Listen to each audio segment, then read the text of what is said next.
নমস্কার সবাইকে, আশা করি সবাই সুস্থ আছো, ভালো আছো। তো আমার সামনে যেই ভাইটাকে দেখছো তার নাম সৌম্যদীপ বিশ্বাস।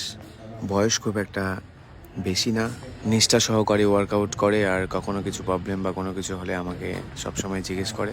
বডি বানাতে গেলে ওই বড় জিমের প্রয়োজন হয় না, প্রয়োজন হয় ভালো একটা শিক্ষকের, আর প্রয়োজন হয় নিজের প্রতি কনফিডেন্ট, নিজের প্রতি বিশ্বাস আর কঠোর পরিশ্রম। বডি ওই এক দুদিনেই তৈরি হয়ে যায় না, তার জন্য অনেক সাধনা করতে হয়, অনেক পরিশ্রম করতে হয়, অনেক ঘাম ঝরাতে হয়। জীবন মানে যেমন জি বাংলা নয়, ঠিক তেমনই জিম করলে কেউ বডি বিল্ডার নয়, কারো বডি থাকলেই সে বডি বিল্ডার নয়। বডি বিল্ডারের ডিসিপ্লিন, তাদের লাইফে অ্যাচিভ, তাদের গোল অনেকটাই আলাদা।